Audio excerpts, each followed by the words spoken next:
Hello, and welcome to Equital Conversations. I'm Gerald Ashley, and as usual, I'm joined by my good friend and colleague, George Cooper. And today, in this episode, we're really pleased to welcome along Doug McWilliams, who's really one of the big names in macroeconomics and forecasting. I would hesitate to say it, but not just economics, because I think it ties into the politics of things as well. So, Doug, welcome. Thank you. Thank you so much for inviting me. The show notes will sort of show your full background and everything, and people can take a look at that. But maybe a good opening point is that you've recently been a co-author of a new book out called Prosperity Through Growth, which is lovely timing because it does seem a good time to be talking about growth, not just for us on this podcast, but really for anybody interested in the UK and Western economies. George, I know you've already sort of gone into this book, and it's Prosperity Through Growth. Any initial thoughts or comments?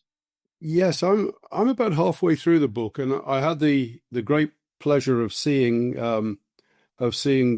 Doug and Arthur Laffer, who's the other co-author of the book, give a talk at the London School of Economics. It was really quite impressive. I think everybody would agree it was quite amazing, the energy that Arthur Laffer had. And I've never really been a flat tax person up to this point, but I have to say the first few chapters of the book are starting to convert me quite powerfully. Doug, what do you want to weigh in on that side of the book? Yeah, surely. Should I just say a little bit about the book and then come in answer your question directly? The book's Prosperity Through Growth. As you point out, the most famous of the co-authors is Arthur Laffer, the Laffer of the Laffer curve. But it's also Michael Hinsey, who's the Pope's economic advisor, amongst other things.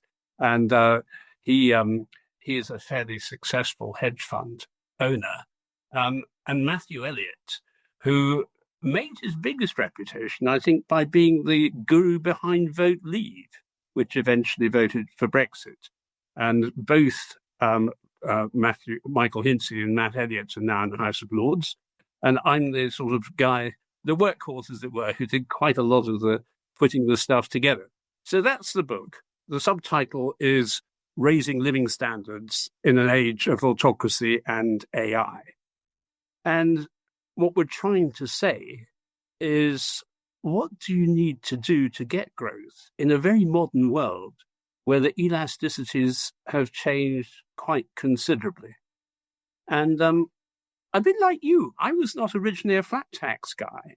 I got introduced to it by Alistair Heath, who's the editor of the Sunday Telegraph, when he chaired something called the Tax 2020 Commission, on which I sat about, I think, roughly 15 years ago.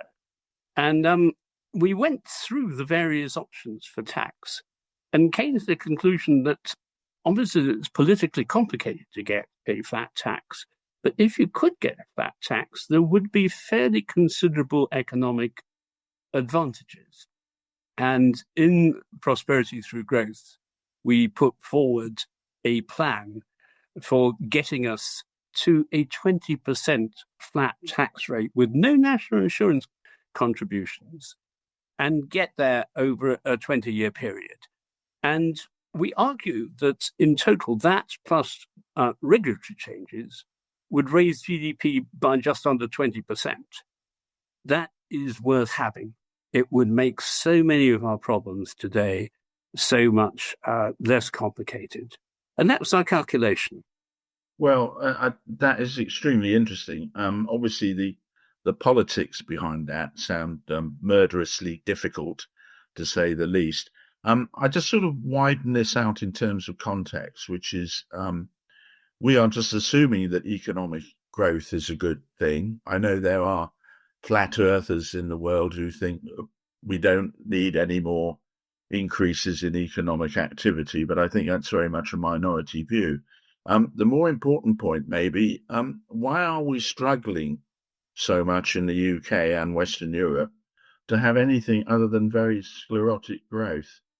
I'm also a member of something called the Growth Commission, which is an international commission set up to try and raise rates of economic growth, especially in Europe and in the UK. And we've looked quite hard at what is holding back growth. In many senses, trying to understand the impact of policy on growth has been my entire career. I started working for the Confederation of British Industry. I was apprenticed to a man called Sir Donald McDougall, who'd been Churchill's economic advisor. So there's quite a lot of history in there. And I eventually succeeded him as the CBI's chief economic advisor. And virtually every year, we did an assessment of what tax changes would most boost the economy. Anyway, when the Growth Commission did a lot of work on this, what we discovered is two things really have been holding back countries like the UK. The biggest is actually regulation.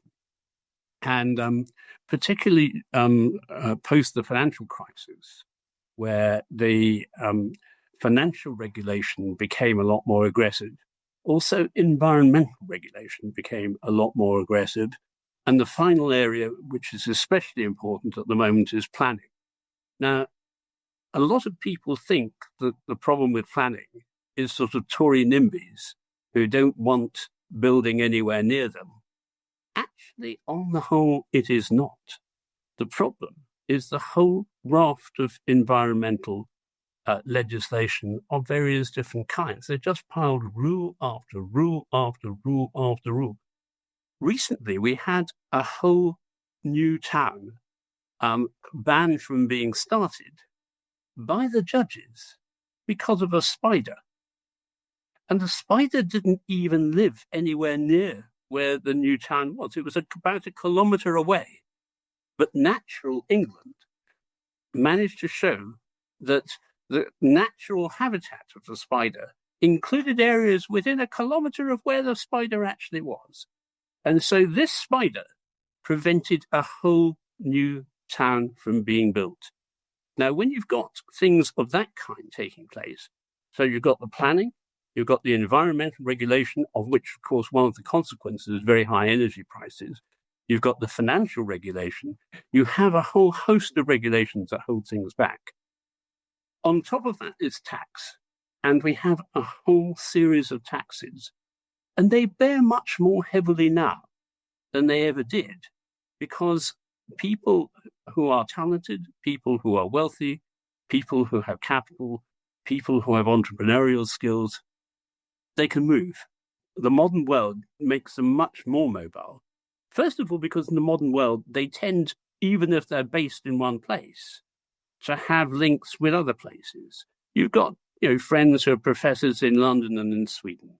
You've got friends who are involved in businesses that are in 2 or 3 different places.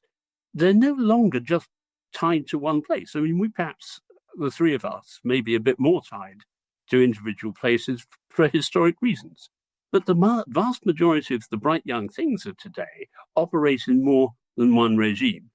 And what that means is when the going gets too hot in one place, they go somewhere else.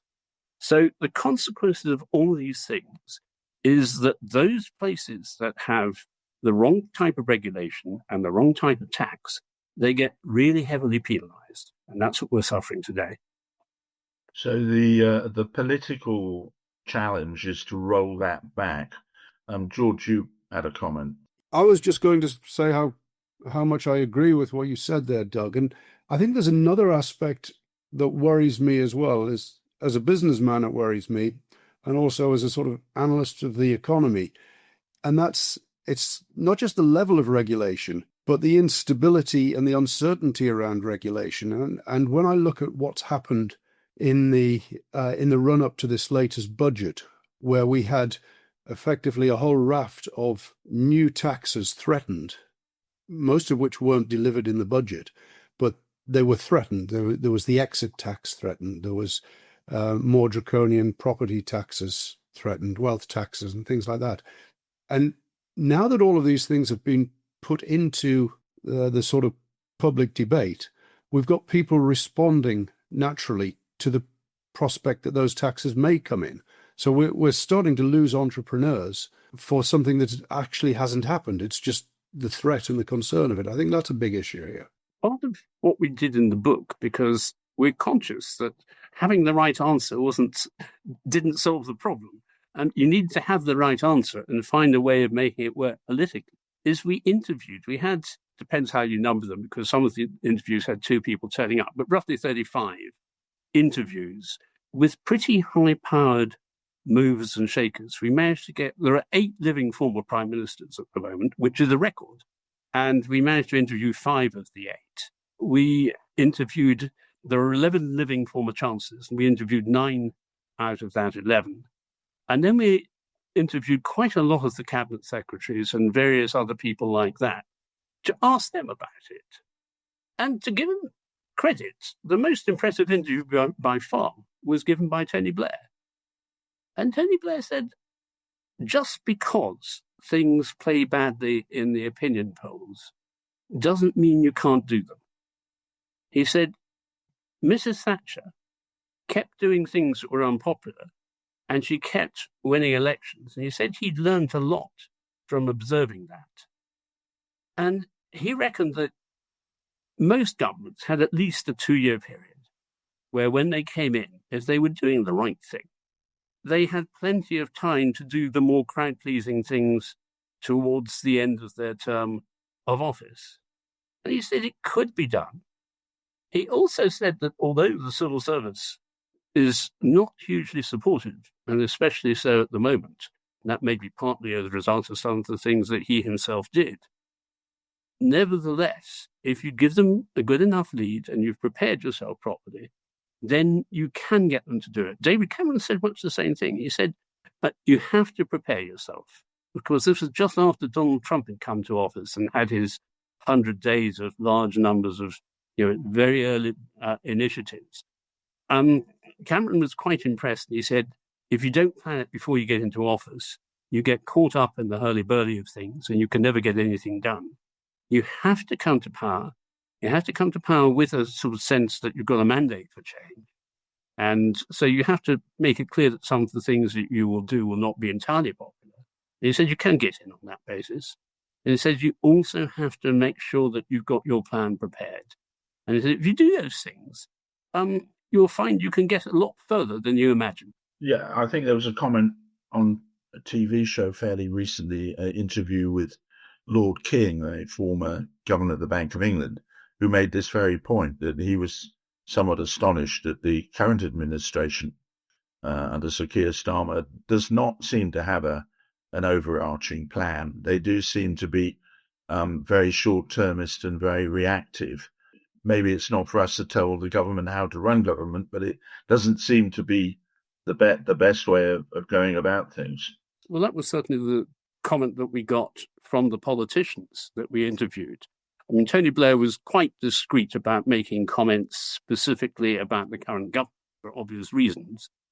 But reading between the lines, he seemed to be really critical about the extent to which they, A, didn't have a plan, and B, were so short-term in their behaviour. Yes, I mean, I think this is a good opportunity here to widen out a little bit the landscape of which the UK and indeed a large number of other economies are occupying now. And this is a favourite topic of George and I.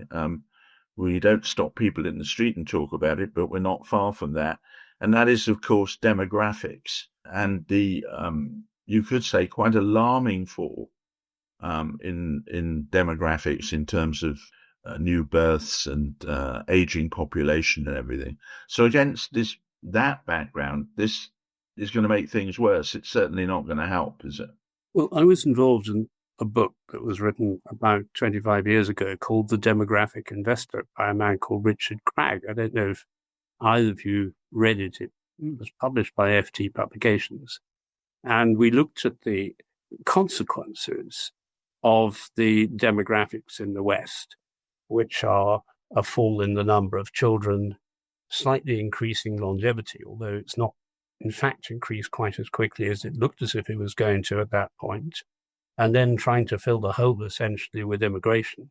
And we did argue that the demographic trends were not going to be helpful for, first of all, economic growth, secondly, investment returns, because presumably the older people are going to be saving and they're going to be flooding the markets with money, driving down yields, and various other consequences of that kind.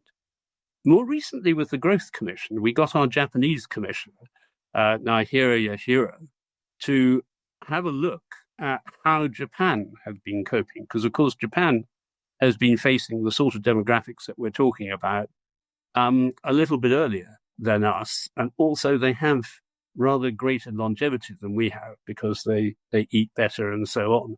And the conclusion was fascinating. The first thing was that Japanese GDP per capita hasn't done quite as badly as you might have imagined, although I think that they may be starting to be found out by the markets, and their policy may as yet unravel. The second thing was that if you did the right things to increase labour force participation amongst those people who were there, including raising the retirement age and various things like that, you could, to a certain extent, assuage some of the problems caused by demographics. But what we've been doing in the UK is the opposite. What we've been doing instead in the UK has been encouraging people of working age not to work. And the combination of adverse demographics and an increasing failure to participate from the working age population is not a policy that's going to be terribly good for our long-term prosperity. Yes, and I think, Doug, there's also just recently another angle to the demographic story that's come out, which is quite worrying, and that is the government's trumpeting a success in reducing inward immigration, but it turns out that underneath that reduction has largely been driven by an increase in emigration from the UK. And I don't think we know the details so much, but there's a decent chance that a lot of that emigration is going to be the high-skilled, high-wage earners. So we may be running into yet another aspect of this demographic problem in this country. George, that's a really important point, but it's actually even worse than that, because there is an age skew amongst the people who are leaving the UK, and we are very much losing the youngest, and I would assume the brightest, although there isn't actually an IQ test when you leave the country to discover whether you are the brightest or not. But it does seem to me that the ones with the most get up and go have got up and gone. And this is shades of exactly what happened. Winding back in history, one thinks of the brain drain and the tax regime in the mid-70s. And just to keep this a nice pessimistic little podcast, we've got a huge problem with government debt, or maybe more precisely, government spending. I suppose if there was growth, it would be much easier to fund that spending. We've had this discussion on previous podcasts, and George and I think there's no get-out-of-jail card from all of this, other than possibly inflation. Does that make sense? Well, cutting government spending would definitely do a lot to improve the situation. Cutting government spending would reduce the deficit. It would reduce the pressure on debt.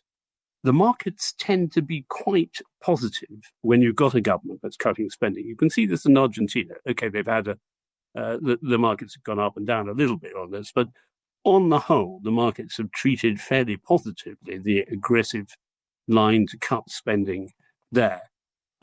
So I think cutting spending, if you could achieve it, you'd get a double dividend. First of all, there would be less pressure on the debt market because you wouldn't have to issue so much debt.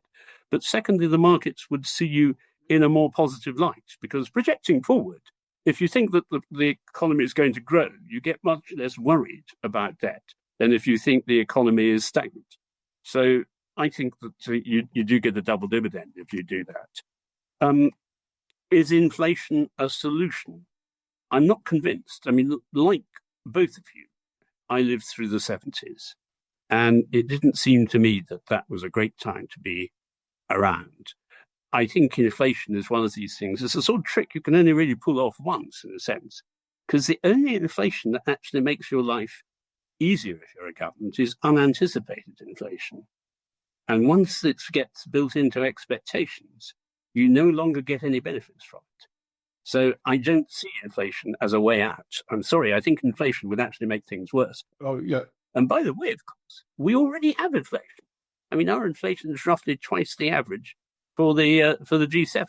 So we're already inflating our way out. I think I was slightly tongue-in-cheek there, but there's one other little element which I think is a primrose path that we wandered down in the 1970s and are doing again, which is indexation. So, we're seeing a lot of indexation of benefits, a lot of wage demands coming through and being exceeded to.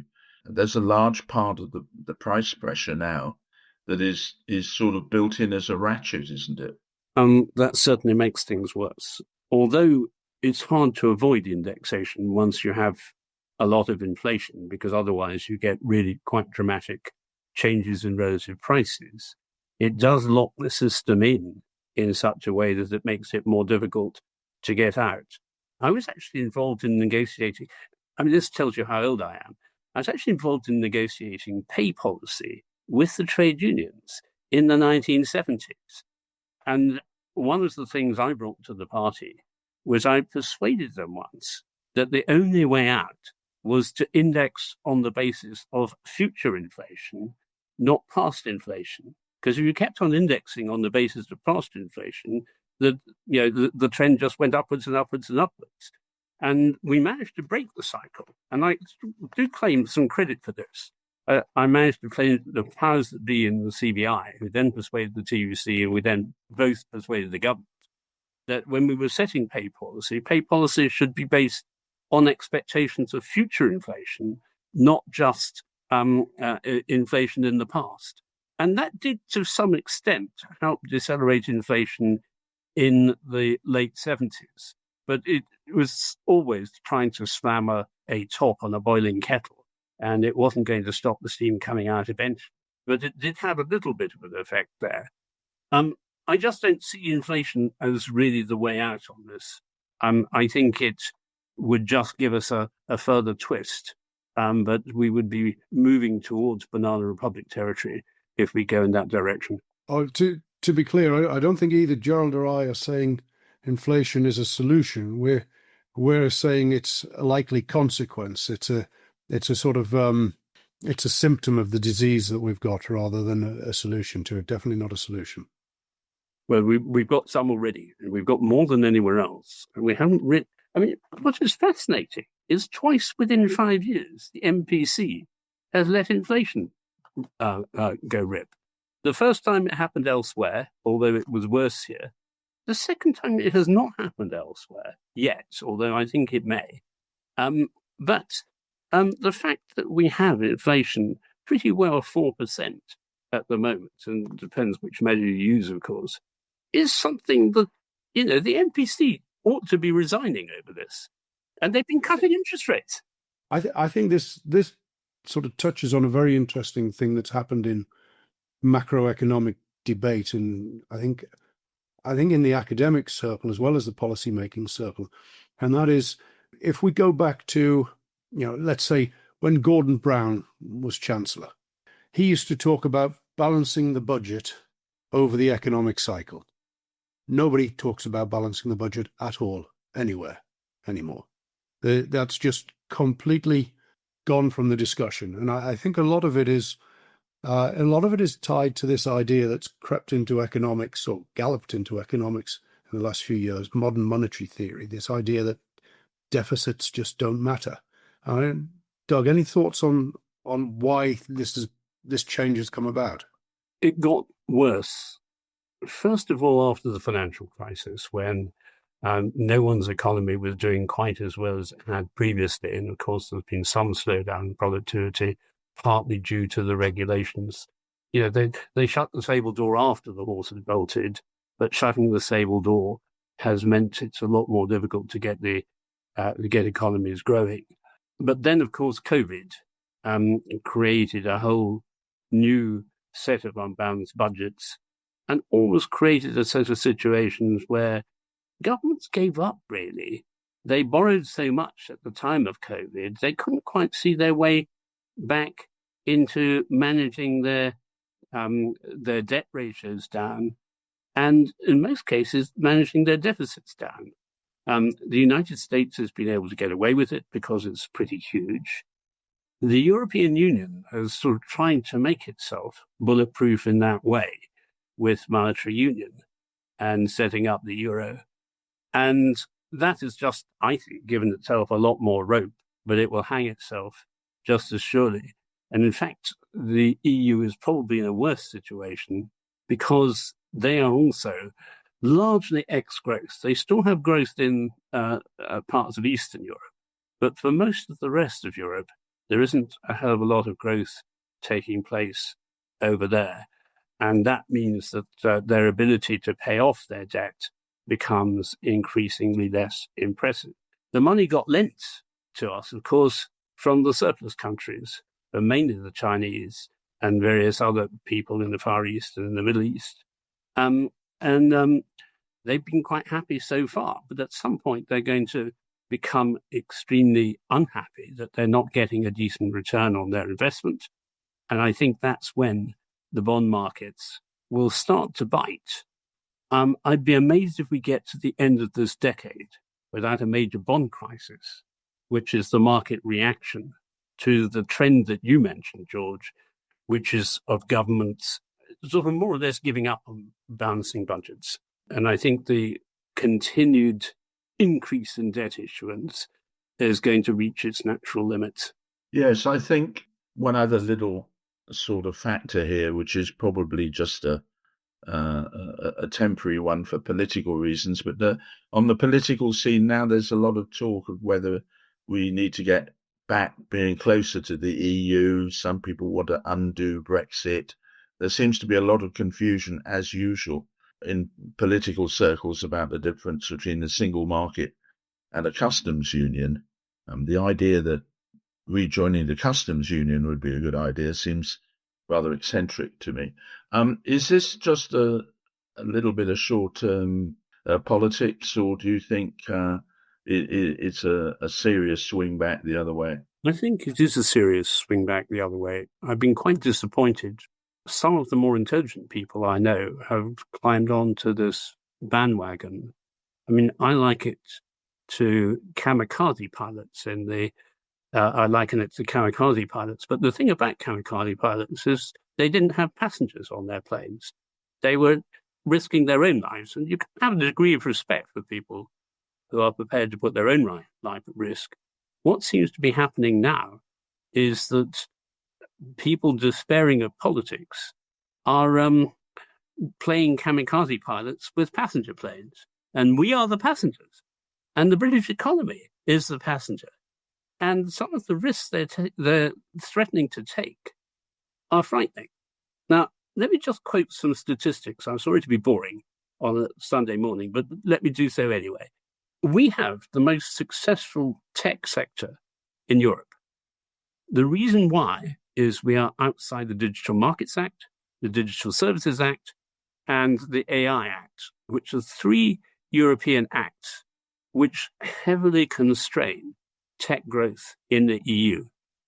As a result, the thing that I call the fat white economy, which is essentially the tech sector on a fairly broad definition, about 15% of GDP, the fat white economy grew by 4.1% in real terms in the year to Q3.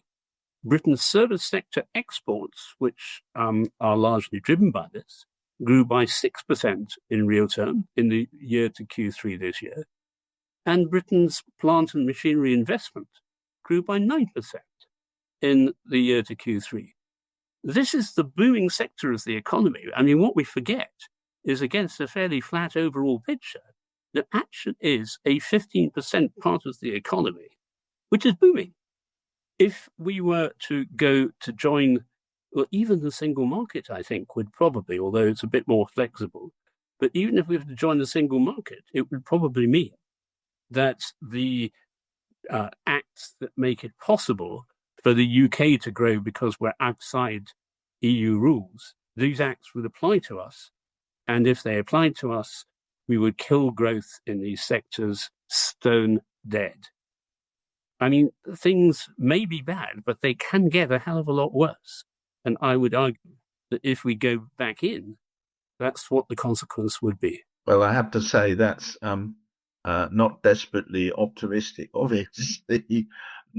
Maybe to George, a few points on the optimistic side. Well, I'll pick you up on that, Gerald, because actually what Doug's just said there is that there is a big section of the economy that is booming, and that's something that we should be celebrating, and I think we should be trying to learn from. And as Doug says, if the diagnosis is true that that's booming because we can do those industries better with lower regulation, we should be asking ourselves, what else are we holding back with higher regulation?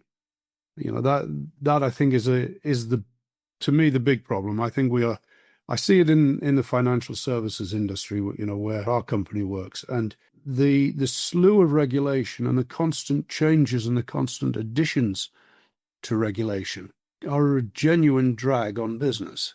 So yes, the deregulation, I think, is a key lesson here. George, can I just very quickly quote a statistic, again, to be boring?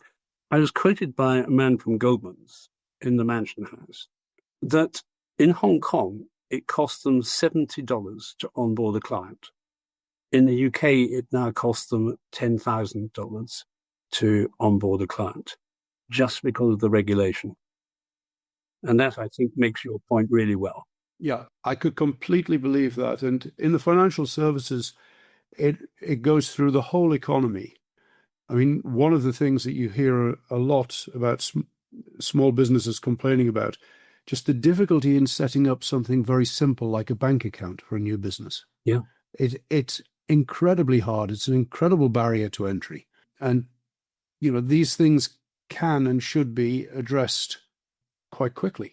They're mad. I think I'm going to try and say that we should be positive. I know in past podcasts, I always seem to be the half glass empty merchant, and George is always a little bit more optimistic. Doug, let's go to a much more optimistic topic, which I know the enthusiasm of both of you for vintage cars and cars of all shapes and sizes. And I'm going to try and restrict you guys from waxing lyrical too long. So no book recommendations in this podcast. We're going to go for favourite cars. As the sort of non-petrol head, I'll go first and duck out the way very quickly. In that my brother's period of time owned a Jensen Interceptor. Many people will remember it mainly for the really beautiful lines of the car and that fantastic rear curved window.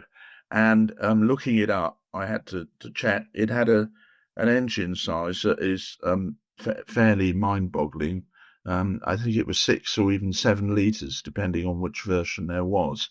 The thing that you don't see in the sort of glossy films about the Jensen was he spent most of his time having it repaired. So it wasn't. It was nicer to look at than to get much driving out of. George, we'll let you go first on your car, and then we'll give free rein to Doug. Okay, well, yeah, I thought it would be a bit fun, given, as I say, that we're all petrol heads, to recommend a favourite classic car. And given that the topic of the podcast is economics, I'm going to go with the Mini. I think the Mini is a fantastic classic car. I mean, it's still a derivation of it is still in production now, but in its day, it was a family car. It was a racing car. It won lots of rallies, and it was also a very important economic car in that it was very cheap, very economical, and it helped get a lot of society into the car owning space and gave them a lot of freedom. So I'm going to say the Mini for my favorite classic car. I'll hand it over to you, Doug. Well, my mother had a Mini, but she traded it in for a Triumph Spitfire. I mean, the Mini was great and it was classless. I really love the car I did the Peking to Paris rally in, which is a Bentley. And my particular one has still got most of the rally changes to it. It's got the rally suspension, it's got the rally transmission, it's got the rally engine modifications.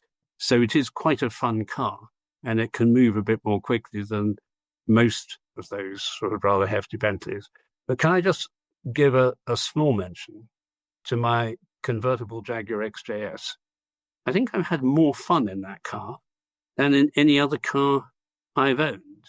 It's really great for sort of prancing around, wind in your hair, and it's a very refined and comfortable car. And I've driven it all around France, all around Spain, all around Germany. It really is a wonderful tourer. Well, gents, you've been very restrained there. I thought we were going to have to rein you in on time, but very, very interesting sort of trio of cars there. Doug, thank you very much for coming along. Both of us, and I know a lot of our listeners are avid readers of the material that you put out from time to time on the current state of play. George has got your book, and in fact, he's got my copy as well. So I shall be diving into that soon. So from us both again, thank you very much for today. Thank you so much for having me. It's a pleasure being on and listening to the two of you. Thank you, Doug. It's a pleasure and an honor. Thank you.